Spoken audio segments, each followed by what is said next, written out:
Are you ready to take your business to the next level? Every day there are countless books and articles that are published offering the key on how to make your business a success. It's easy to feel overwhelmed trying to keep up and run your business. That's why Deb Creer created the Business Power Hour. Keep up on the latest trends, best practices, and techniques for how to make your business a success. Let the Business Power Hour do the heavy work for you. Good morning. Good morning. I am Deb Creer, and I am passionate about giving professionals the tools that they need to make themselves and their businesses as successful as possible. And today we're going to be talking about something that will really help make your business successful. And I'm so excited about it because this is a subject that I think many people don't even know that much about. They get very confused about it. They're not quite sure, does it even pertain to them? So please join me in welcoming Robert Nickell to our program today. Welcome, Robert. Thank you, Deb. Super excited to be here. I really appreciate you having me on. I've listened to several of your episodes and you have such interesting guests. So thankful to be here and appreciate your time.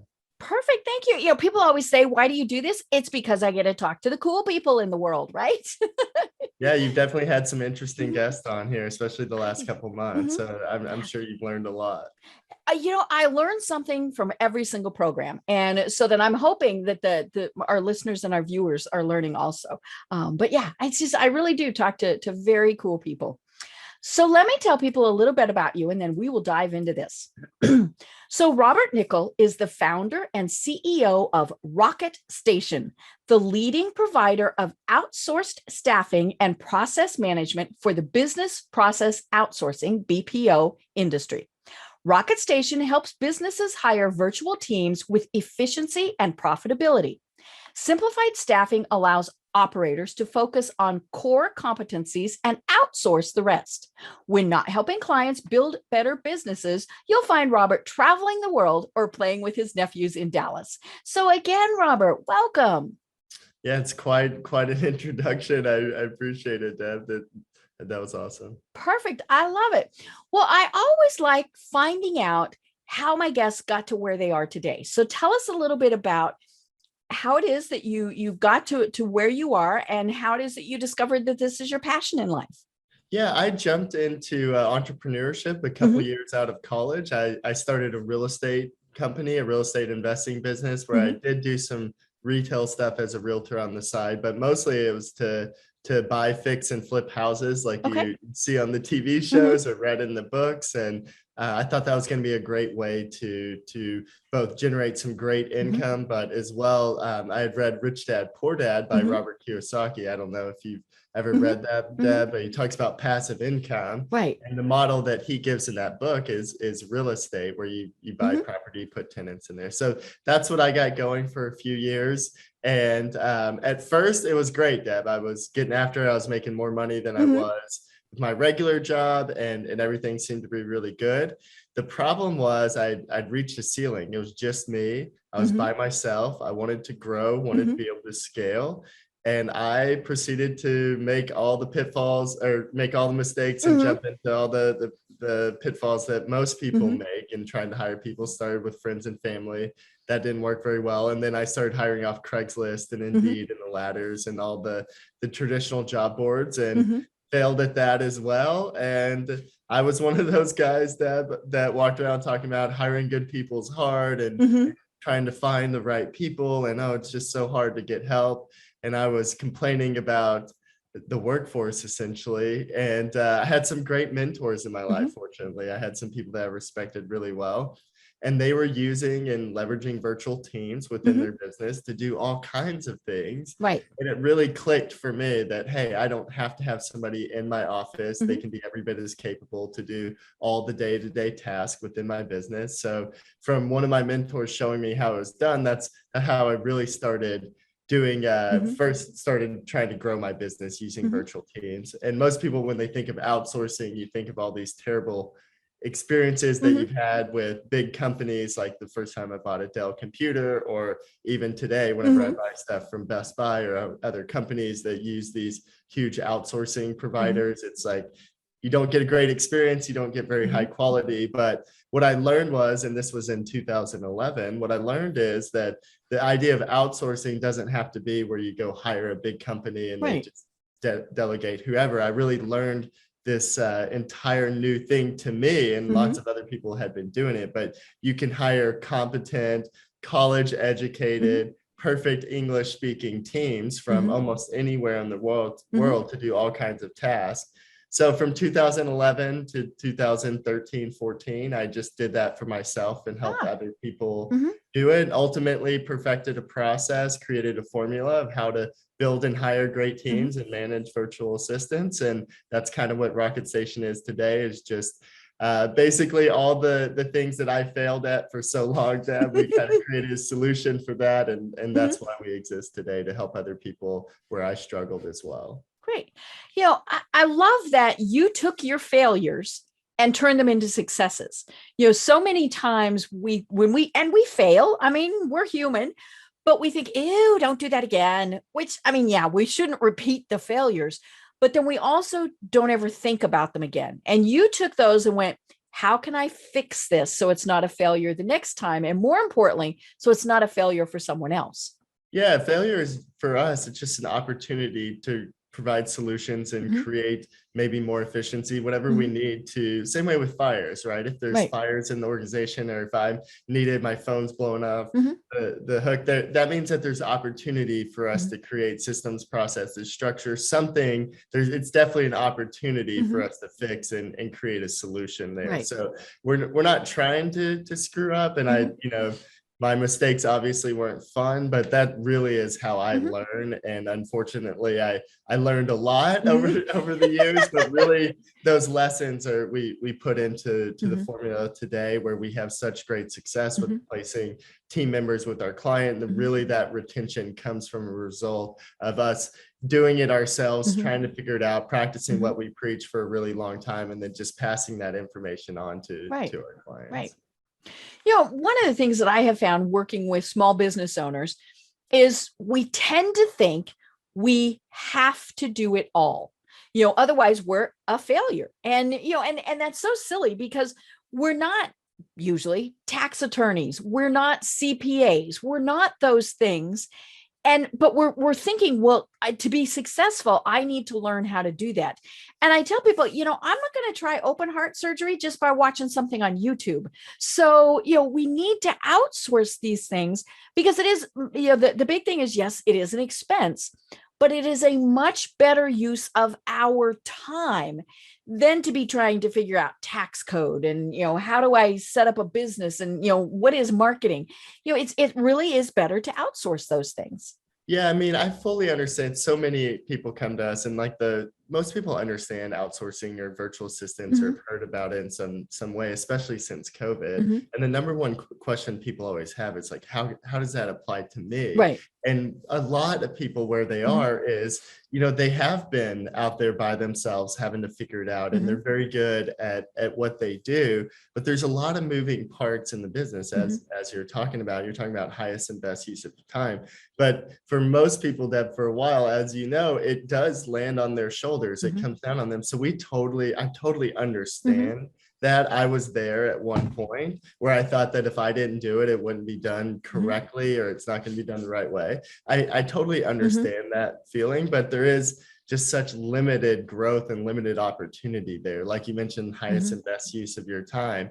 Most people don't really know how they're spending their time throughout the day. They're just kind of getting through the day and making sure that things get done and nothing gets dropped.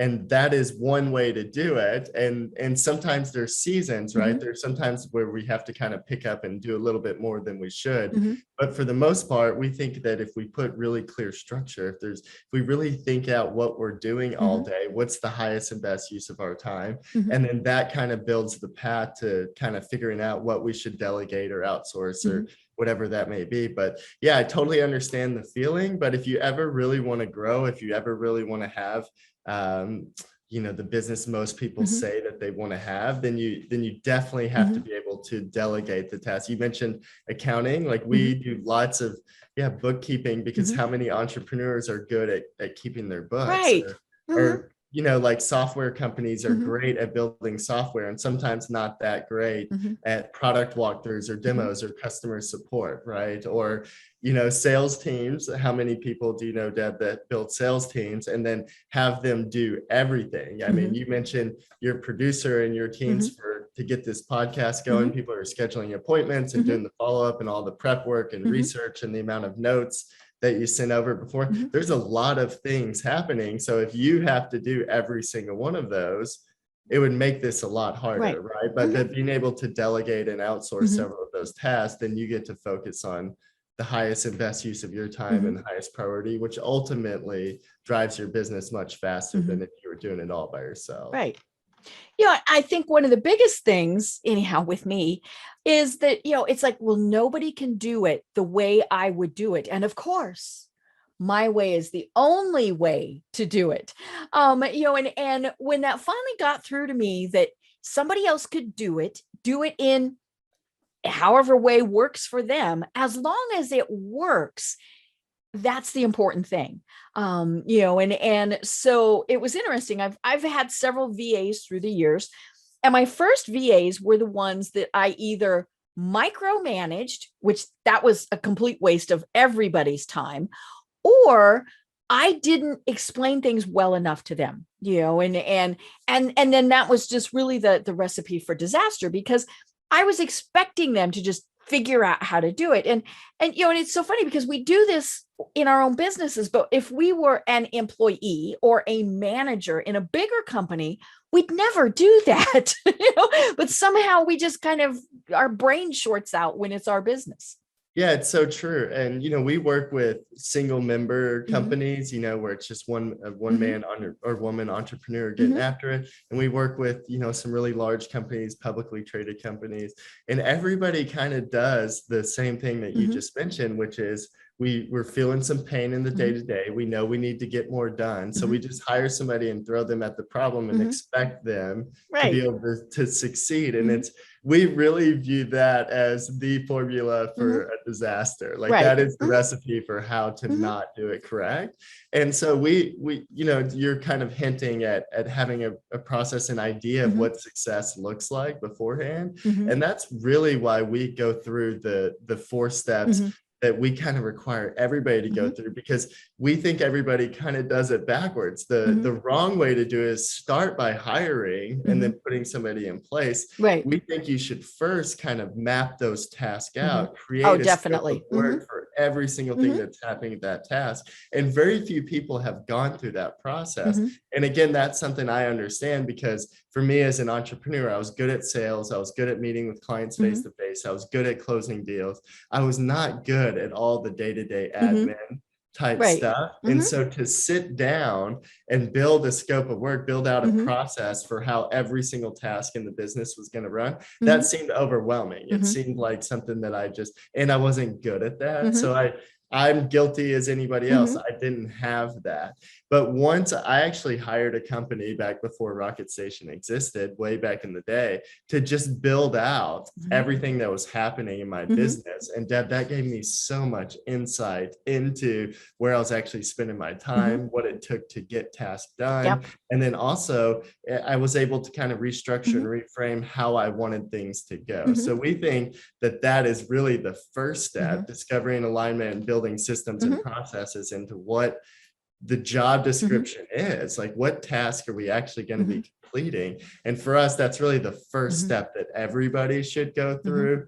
And then from there, now you have a roadmap with who would fill that Mhm. role Right. correctly, right? Because inside sales is that if we map out needing some help for sales support or being able to close contracts, whatever Mhm. it may be, that's usually a different type person than somebody who's going to be Mhm. updating the CRM and keeping your social media updated and engaging Mhm. in social media communities, right? So before we go hire somebody, we think the first step is to have a clear Mhm. view of what success is supposed to look like. You talked about having no idea when people come in what they're supposed to be doing. Mhm. I mean, that is so common. Right. And it's just kind of the way most people do Mhm. it. And we think if you just flip that formula Mhm. around and start with the end in Right. Mhm. mind, build systems and Mhm. processes, now all of a sudden hiring people Mhm. is doable. Mhm. And then the onboarding, that Mhm. giving them a clear path, clear roadmap to what their first few Mhm. days and weeks look like. So Mhm. yeah, we go through all of that process. But I mean, I think you hit the nail on the Mhm. head that it's really the order and how you go Right. about that Yeah. process that really makes all the Mhm. difference in the Yeah. world. Yeah. My VA that I have is the producer for this program. We've been together, oh gosh, I think now about 3.5 years. So Wow. clearly we've got a good process down. But it wasn't until I did exactly what you said, where I sat down and the first thing I did was figure out, okay, this is what I do to get this done. So I'd send emails, I do this, I do this, I do this. And then I figured out, okay, here's how much time that took me to do. And that was really where the eye opener was, because I went, oh gosh, I'm spending 3 hours a week, 5 hours a week, whatever, on this when someone else really could be doing it. And so when I came up with that job description, I worked with a company that provided VAs, and I said, okay, here's the job description. We all kind of figured out what the salary should be. And that's of course, one of the big concerns is people are like, aren't they really expensive? Depends on what you're having them do. I mean, if they're doing something very, very detailed that takes tons of experience and knowledge, well, then yes, it's going to cost more. But when I had that job description, then I actually had interviews. I interviewed, I don't know, 5 or 6 different people, and they happen to all be women just because I was working with a company called Hire My Mom. But it was, and we went through this whole process of, here's the job description, here are the expectations, and part of it was I needed to know that they could take that and then run with it and really make it their own, just like if it was in a real business. And so and I tell you what really impressed me about my producer was she was the only one who contacted me afterwards. They all contacted me, said thank you. I mean, they'd clearly been told that is something that you do, but she contacted me and said, here's some suggestions I would make. And I thought, oh, she's showing initiative right away. And that to me was that was the key. And so I knew I could just turn everything over to her. Every once in a while, we tweak things because she'll say, this isn't quite working right, or, technology changes or whatever. But it really is something where you're so right. I had to have that job description before I could ever start the process. Yeah, and it sounds like you conducted a great interview. Mm-hmm. And for us, that interview process, just like you're talking about, we Mm-hmm. do it on Zoom. You see people face Mm-hmm. to face, you engage with them. That interview to me is only really meaningful if we Mm-hmm. have a clear idea Mm-hmm. of what this role is going Right. to be and what the job description Mm-hmm. is and what type of person we need to fill that Mm-hmm. role. Now we can go have a great Mm-hmm. interview. But if we interview people and we kind of start trying to find the right person Mm-hmm. without having gone through Mm-hmm. those steps, then I think that interview process, you're Mm-hmm. just kind of guessing and you're Right. finding a personality Mm-hmm. that you like and hopefully can fill that role. Mm-hmm. But like you're talking about, like it's an expense, but if you've got this process mapped out and you Mm-hmm. have a clear Mm-hmm. expectation and set some accountability of what the structure is supposed Mm-hmm. to be, then that person should more than cover. They should be able to produce significantly Mm-hmm. more than whatever their cost Right. is here. Mm-hmm. So that to us is how we believe you can flip that conversation Mm-hmm. from an expense to an Mm-hmm. asset. They ought to be a producer, and that's anybody in your Mm-hmm. business that you hire. And you mentioned, having the time study basically on all the tasks, how Mm-hmm. long that it takes. Again, that we think there's a lot of data that you can pull from Mm-hmm. what's already happening within your Right. business, whether that's your call logs, Mm-hmm. because so many people use voice over IP phone Mm-hmm. systems, the emails that are coming in. It's not a guess Mm-hmm. from a workforce management Mm-hmm. standpoint of Right. how many people should be filling those roles or Mm-hmm. what they should look at. But it's just about going through that couple step Mm-hmm. process, whether you do that yourself or the company that Mm-hmm. you hired sounds like they did a good job, or Mm-hmm. somebody like us can do that for you. But Mm-hmm. going through that process, in my opinion, is definitely the first step into Mm-hmm. having success. And then sounds like you again conduct an amazing interview, and Mm-hmm. that's only possible from the prep work that you Mm-hmm. did beforehand. And then you were able to find the right person because you could Mm-hmm. see and identify what that looks like. So Mm-hmm. sounds like you did an amazing job with that process. Well, it was about the 5th time I tried it. And the other 4, did not work out. And they were absolutely wonderful people. it was just, I hadn't managed the situation right. And it was totally me. I hadn't explained my expectations. I mean, it was just all of those various things. And I knew that they were great people. And so that was what was kind of frustrating about it. But when I finally figured out, oh, I didn't tell them. I mean, the first one, I'm not even sure I told her, here is exactly what I want you to do. Which like, and again, I mean, like you mentioned Best Buy. I mean, you wouldn't send a new sales associate onto or Best Buy and just say, have fun. Right. Because they need to know what it is that they're supposed to be doing. Yeah, absolutely. And that, nobody likes to guess, right? And same with team members and employees, whether they're a W-2 or 1099 or service contract, people want to know what success looks like. And I believe, Deb, that very few people out there want to do a bad job. I think most people want to be engaged and do good work and be proud when they leave the office. And, people are moms and dads and brothers and sisters. Like they want the same things that you and I want. They want to be content and happy and fulfilled. And a great way to create that environment, people talk about culture all the time. Culture to me starts with having clear expectations. And you talked about not micromanaging. I think COVID has been an amazing teacher for us in the office in a lot of ways. I don't wish the pandemic upon anyone. No. But there have been some really great things that have come from it. Yeah. And one of those things is, how do we manage to outcomes rather than micromanaging the details of all the day-to-day? And that again goes back to going through this process where if you start with systems and processes, you either do that yourself or have somebody do that for you, then you conduct great interviews and you hire the right people. And you have a clear glide path for them to integrate and onboard onto your business because you've mapped all of that out and you have structure. Now your employees and team members, whether they're virtual or local, are going to be able to do a great job and perform really well and do exactly what you need them to do. And people say all the time, well, how do I know what my virtual team is doing? And if we've set this up correctly, then you ought to have all the clarity and transparency in the world of exactly what's happening without you needing sitting there to micromanage what they're doing all day long. So that whole idea of being able to manage the outcomes rather than the micromanaging them all day long, every single day is a huge step forward, I believe, in management. I think a lot of managers and leaders will become better because they've been forced to kind of learn how to go through that process. Yeah, I'm guessing that the micromanagers of the world, about April, maybe May of last year, their little heads just went, because that was, there are now, clearly there were people who had to go back into offices. There are the essential things that you have to do, and things like that. But so many people, if you were that micromanager, you wanted to be able to pop in on somebody. You wanted to be able to check their office, their work real quick. And what are they doing today? And a big part, I think, of somebody being a micromanager is a lack of trust. And that was one of the biggest things that I heard, people talking about with the pandemic was, Friday you were at work, Monday you weren't. There was virtually no preparation. Now, if you were paying attention to what was going on in the world, you might have at least been kind of thinking, take your laptops home with you.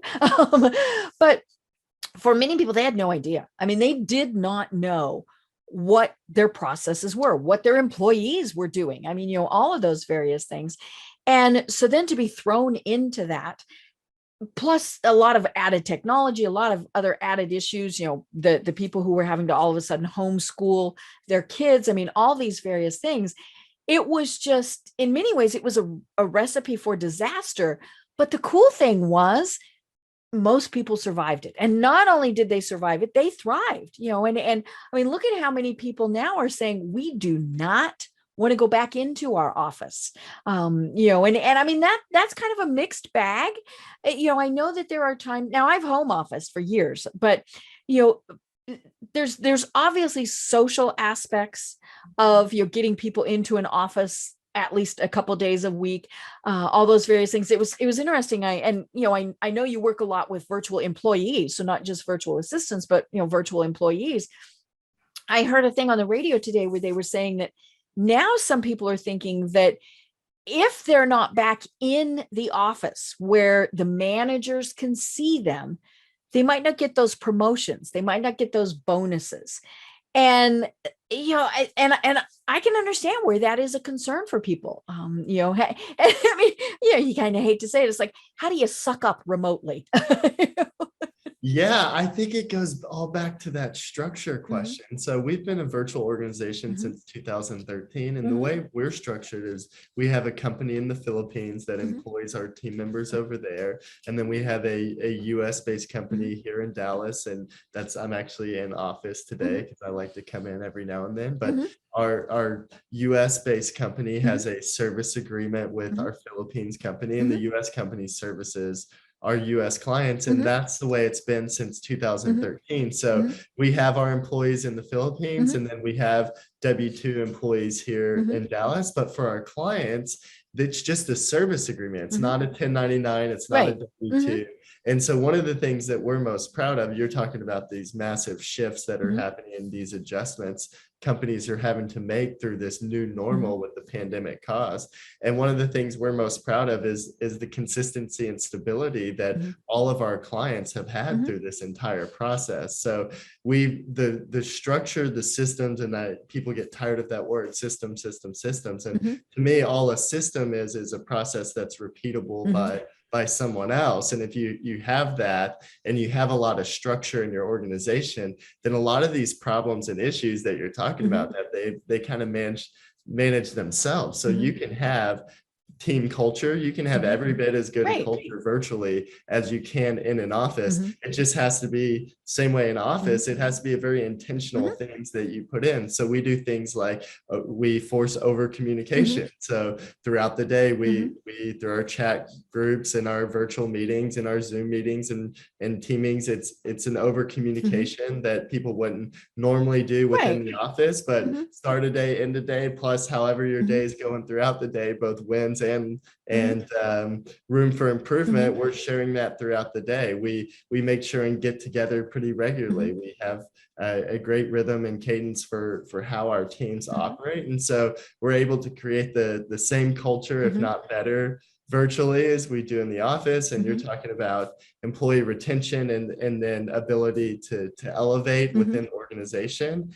We really believe that having the structure and the systems and processes in place to create a fair and equitable environment where people can truly earn promotions based on their productivity and their ability to contribute to the company outside of just having to be good social and sucking up. So it's, again, I think most of these things that people are having to figure out is definitely a net positive across the board to creating a more equitable environment where people who can produce the highest level work and most consistent work have the opportunity for the promotions, and the ones who are right for the promotions have equal, if not better, opportunity for those promotions. So it's the same thing with task management when it comes to team environment and culture. And like I mentioned, we have several W-2s here in our Dallas office and across the country. So it's something we're really focused on, but we believe that putting structure in place,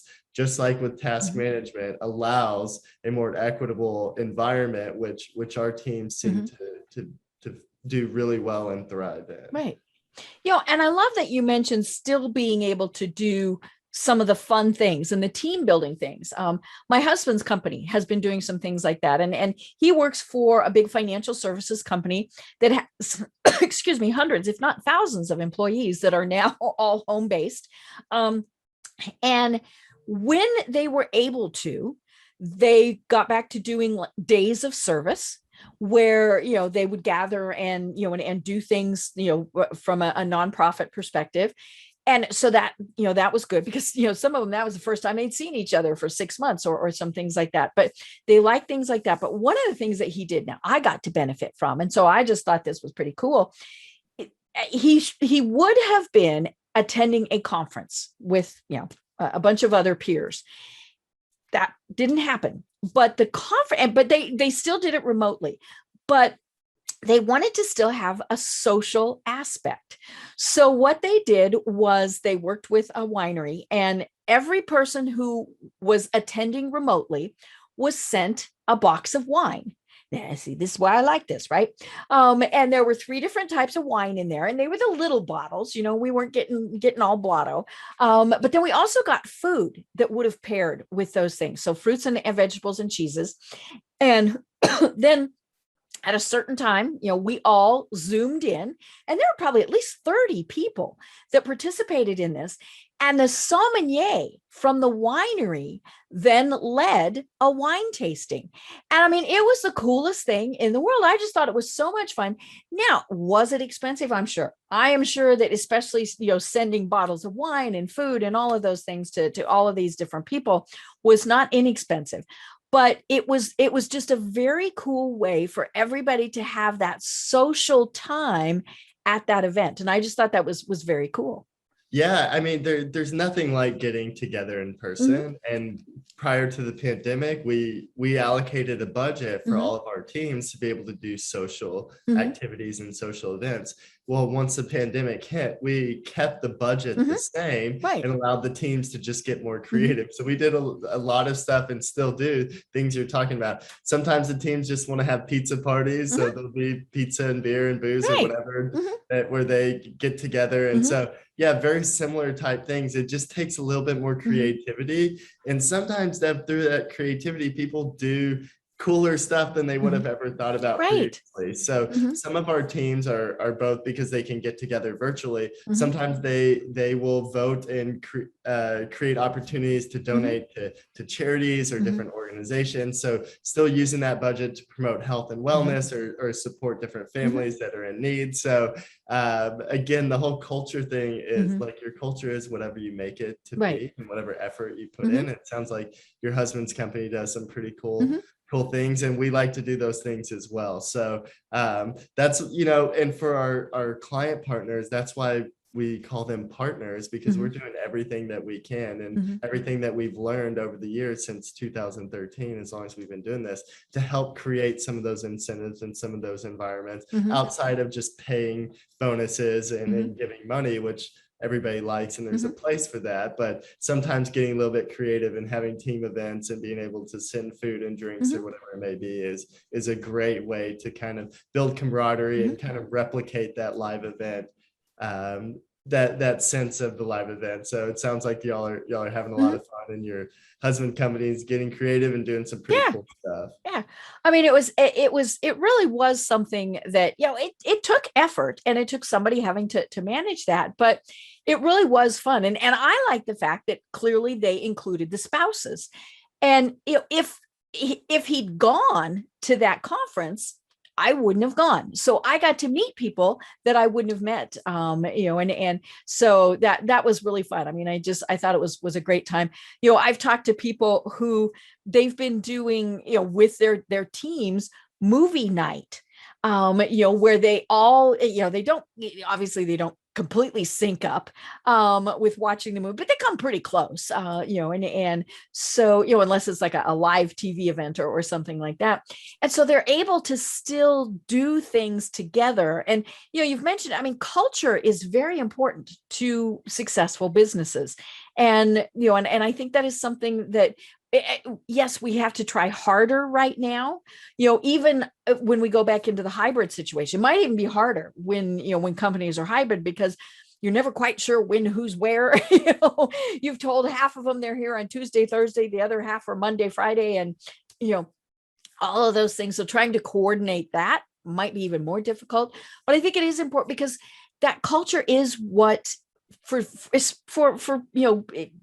any company where you've got more than just a couple people, that really is one of the very important things that is part of that business.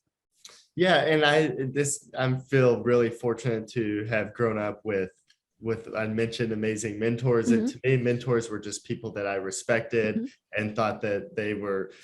To me, I wanted you to be excellent on both sides of your life, both having a great business and also your personal life as well. If you had a successful business, but you're miserable at home, to me, I didn't really see a whole lot a value in that. So the mentors that I had in my life were really good at seeing exactly what you're talking about and understanding this concept of culture. And what I've kind of, I started off being a terrible manager. I think that I'm a really good leader for my organization, but I think I'm not that great at day-to-day management and being a good manager. And part of the thing that I used to struggle so much with was this idea of culture. And for us at this point, the guy who says he's a terrible manager, and we have over 1,000 employees at this point in time, but really the way we got there and created a great culture, in my mind, is it's just a common set of rules that everybody's following. So everybody understands what the expectations are. Everybody understands what accountability means. And then we're all moving in the same direction. So culture is not something that's just solely on my shoulders. It's not just up to me. In fact, it's primarily not on me in our organization at this point. It's everybody holds each other accountable. Everybody knows what's expected of each other. And then there's this common sense of wanting to do the right thing and rowing the boat together, which creates amazing. When things are going well and people are doing well, then you've got good culture. And when people are getting away with things that other people shouldn't, that aren't allowed to get away with, or there's always outliers or outsiders, people being able to break the rules here and there and no way holding them accountable, then all of a sudden the culture starts being stretched and people start complaining, right? So the parties are great and sending people wine and all those things, it's really fun and it's great for camaraderie, but we just view culture as we go back to talking about the systems and processes, putting things in place. When you've got structure in place, and then you can create clear accountability and clear expectations for what you want from your team, and then the company does well, man, it's hard to not have a fun, awesome culture when that's happening. So for us, we think the culture piece is paramount to success, and how you get there is being really, really intentional, but how you even be intentional about it is from the very beginning, but by making sure there's clear outcomes and expectations for everybody. And then all of a sudden, everything else, kind of becomes a whole lot easier to figure out and make happen. And you can have a great culture that way. Right. Yeah. And, it is so important to have, as you said, that structure, whether they're virtual assistants, whether they're virtual employees, whether it's, a combination of that, a hybrid, all of those various things. We need to know how we're getting from A to B to C to D. If it's just, hey, you have to get to F, but people, some people will really excel and some people will, completely fall off the rails. And it doesn't matter. The same thing held true when we were in offices. If you didn't tell people, here is what I need you to do by Friday, you really couldn't jump on them if they didn't get it done by Friday. But, and you'd have some people who on Wednesday would say, okay, I'm done. And then other people that on Thursday would say, can I have till Monday? But yeah, just having those policies and things in place, it really is the foundation of a good business. And that comes back to the VAs. When I worked with my producer, Kim, and said, here is what I need you to do on Monday. Here's what I need you to do on Thursday, because those are the days the program goes live. And so not only was it that it was Monday and Thursday, it was by a certain time, because, if I had just said, okay, we've got these programs, who knows what would have happened. But, when we said, okay, programs go live Monday and Thursday at 11 Eastern time, then she knew, okay, send out this email or schedule it. That's the other thing is, technology has evolved to the point where, she's scheduling, social media posts way far out, all those various things, but she knew exactly what we needed when we needed it. Yeah. And you talked about, entrepreneurs feel like they have to do everything themselves, and business owners think that they have to be the ones to take everything on. And that feeling, you can mitigate that fear from letting some of these things go by having a clear plan in place. So whenever there's lots of structure and everything's mapped out the way you're talking about, all of a sudden it's a whole lot easier to let go and delegate some of those tasks, because you know exactly what it should look like. And that goes back to, any successful employee, they have team member of any kind, they have a clear map for what it looks like for them to be able to perform at a really high level. So So a lot of the fears that you talked about that people have about letting things go and having tasks outsourced, whether you outsource it, overseas or somebody locally in your market, or you just hire somebody to perform those tasks. The easiest way to get over the fears is to have a really clear plan in place and map everything out very concisely and very detailed. And all of a sudden it's a whole lot easier to trust and get rid of some of those tasks. Right. And then it comes back to also empowering them to say, hey, this is great, but what if we did X? And because we're not just dealing with little mindless automatons, these are people who are intelligent. They know what they're doing. We hired them for a reason.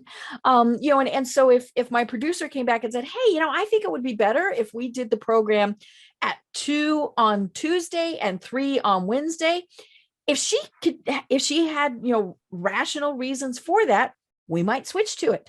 And I think work hours is the other thing that many companies are having to obviously be much more flexible with. We used to have, they came in at 8, they left at 5, they worked that whole time, and now they're home all day. Well, the kids have to have, time that you're working with them. Now, granted, most kids are going back into classrooms, but they could be home, the drop of a hat.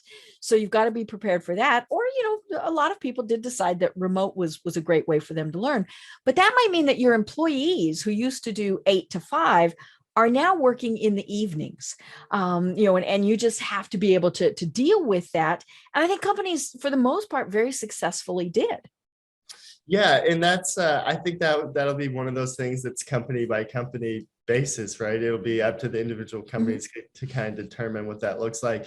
I think there's definitely some roles and some people that you can give autonomy to throughout the time. For us, for the most part, we've stayed pretty regimented with our hours. We think if you're work for Rocket Station and our virtual assistants and our team members, just because you get to work from home or you're not in the office, you still, for us, you're still going to function and feel just like the normal traditional employee, where we're working traditional hours through the day, because we feel like that's the best way to get consistency and have predictive output and be able to. And when you're working with others, they need to know what time you're going to be available.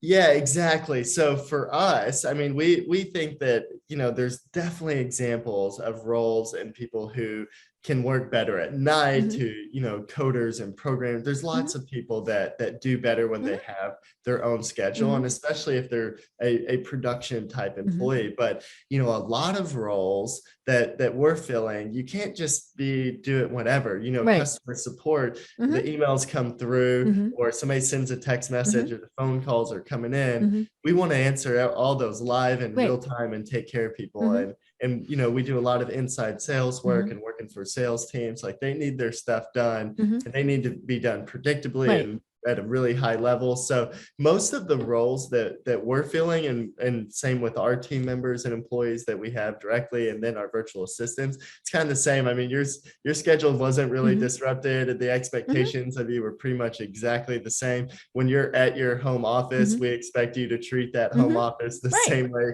that you do your regular office. There's no eating at your desk, and do that on specific breaks, and the way you take care of your desk and have a dedicated workstation. So we definitely understand, and I understand that there's a lot of companies who are allowing employees to have some of those more nuance, more flexibility with their work schedule. But for us and our teams, for the most part, even though we're working from home, we're still sticking to our 8 to 5 or 9 to 6 schedule for the most part. Right.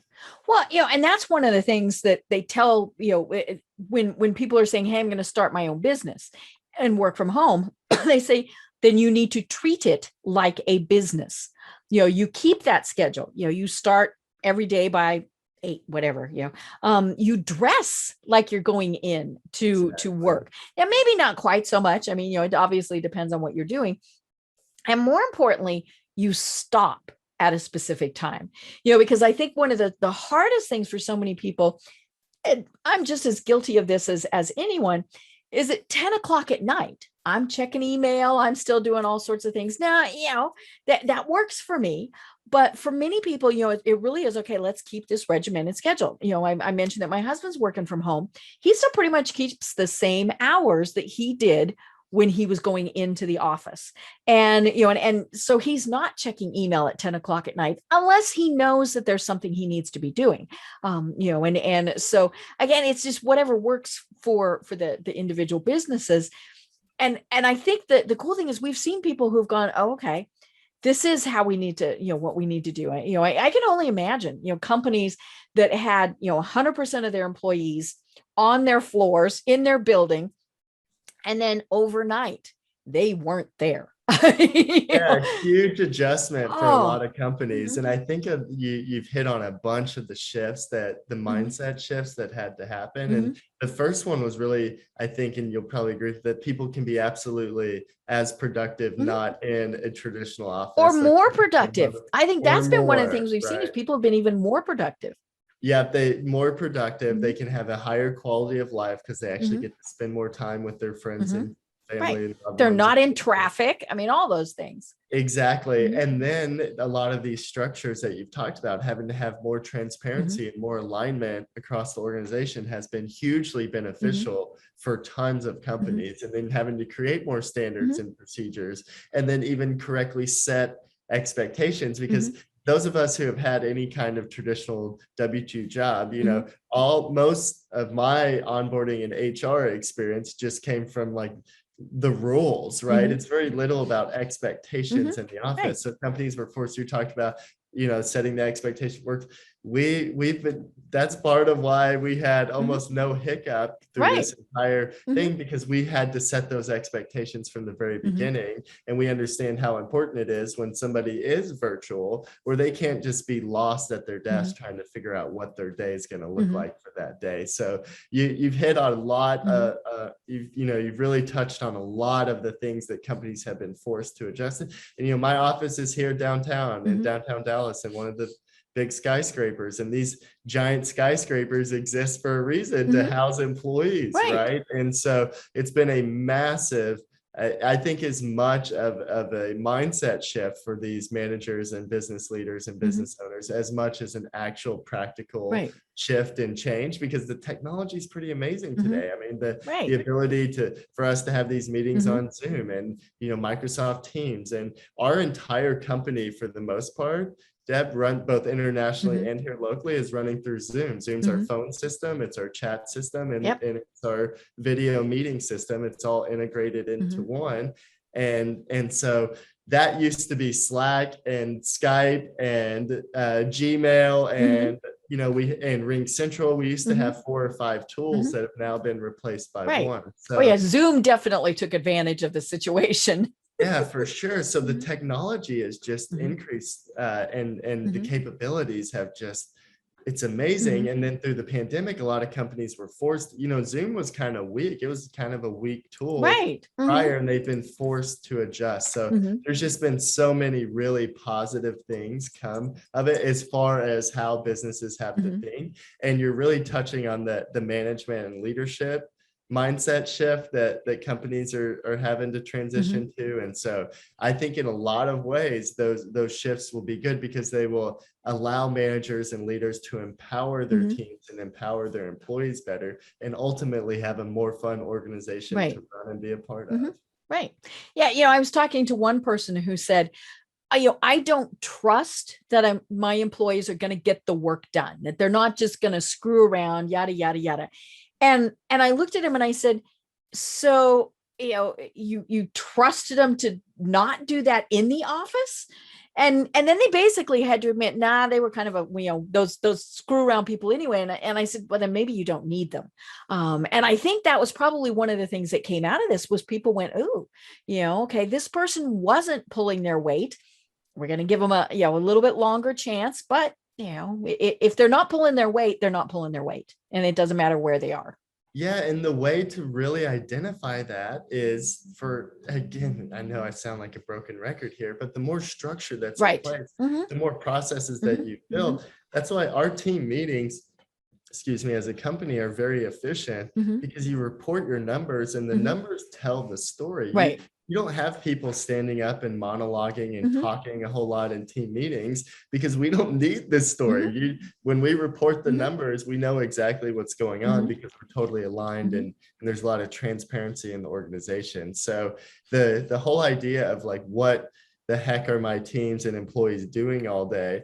That's a valid kind of first Mhm. question, but it's only valid if you don't really have much transparency to begin with in Right. your organization. So we think if you start by building that transparency, that alignment, that Mhm. structure from the very Mhm. beginning, then wow, managing people just becomes Mhm. so much easier, and then way more Mhm. objective, right? Like, we've all had the manager that we felt like was making decisions or Mhm. giving us feedback without any real Mhm. objective data. It was just kind of how they felt, and they didn't Mhm. really have anything to back it up except for their anecdotal experience. And to me, there's not a more frustrating environment to Oh work in. yeah. So Mhm. that's why we think it's so important to have that Mhm. structure, that accountability set. And now we can truly be fair in Mhm. how we manage and the expectations Mhm. that we have for our team members. Right.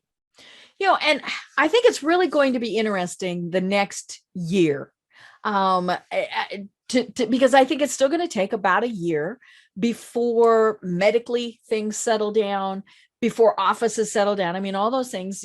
I think it's there have been many companies who have said, "Hey, we're going to go back in at least part time in a hybrid thing, September." Well, that's not going to happen for a lot of companies. I mean, Delta is not going away, and Epsilon, I think, that's next after Delta.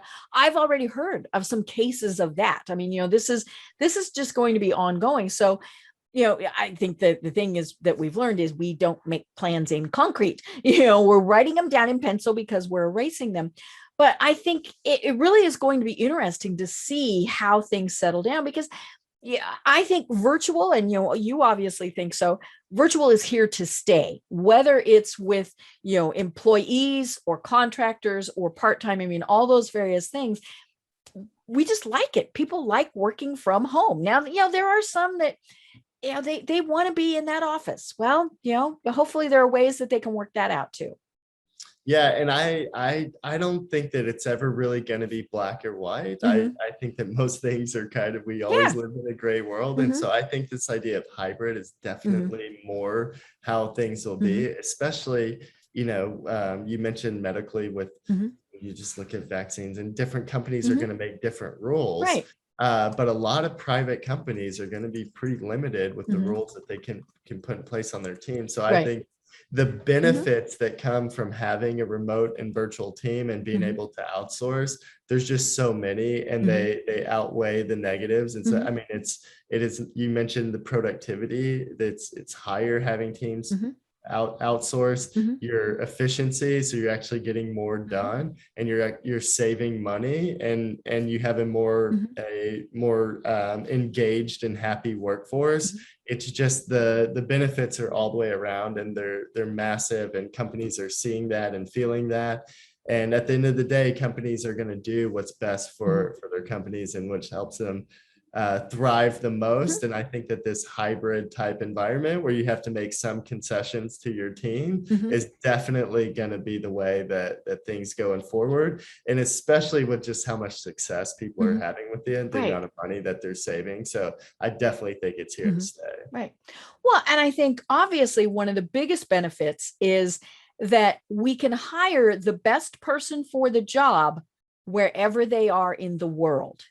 And I think that's really going to make a big shift for people. Again, whether they're a full-time employee, part-time contract, whatever, if the person who can do the job best is in Timbuktu, you can hire them.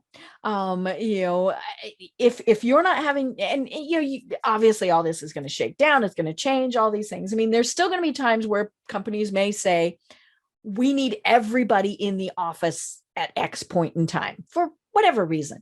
Okay, fine. All of those various things.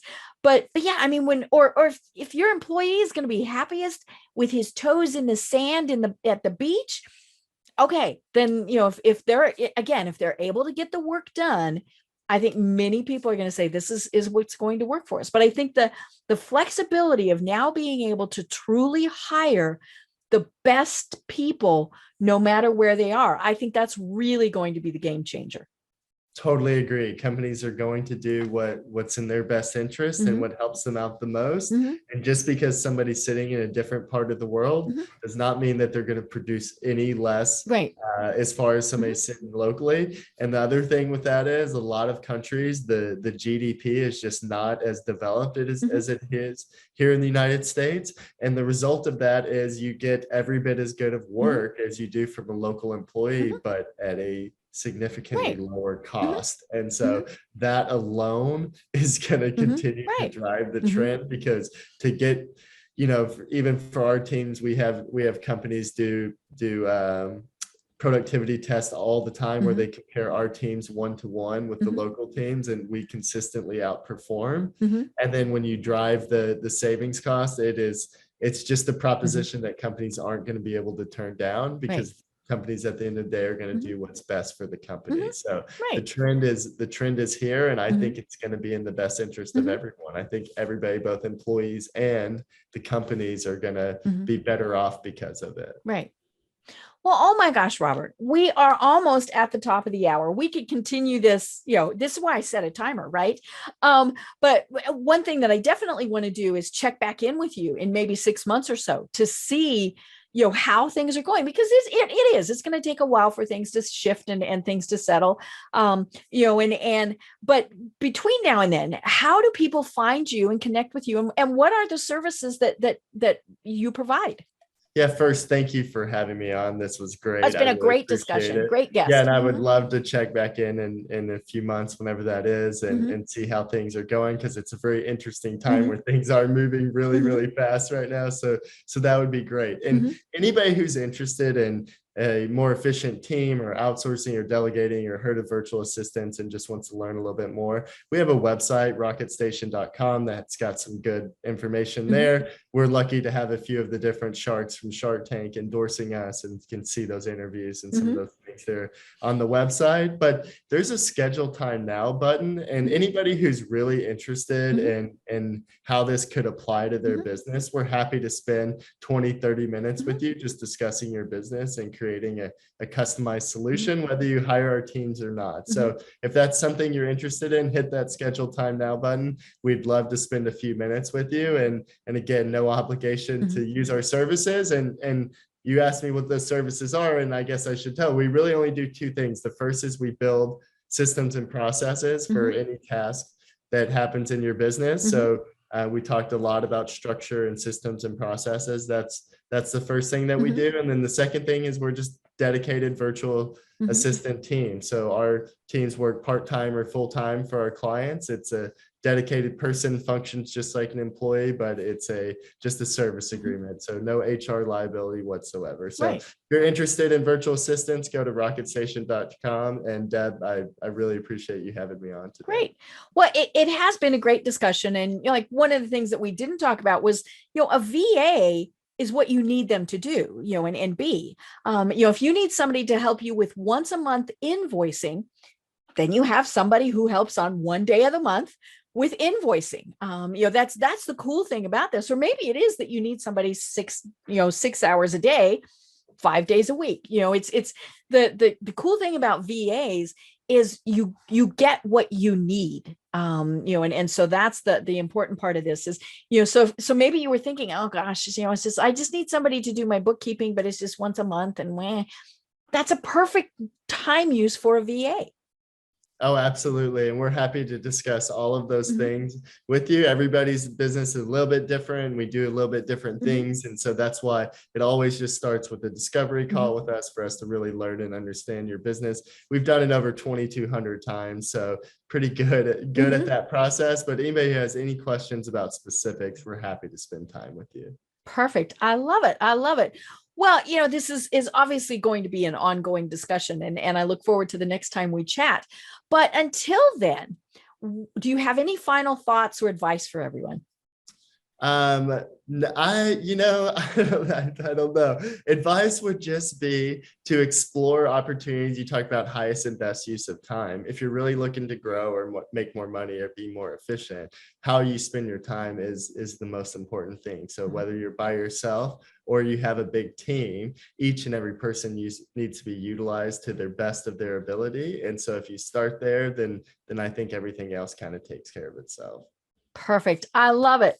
Well, I am Deb Creer. I've been having an absolutely delightful and informative discussion with Robert Nickell, who is the founder of Rocket Station.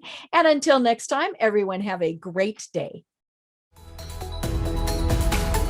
Tune in for our next program for even more trends, best practices, and techniques for how to make your business a success. The Business Power Hour, hosted by Deb Creer, is proud to be part of the C-Suite Network.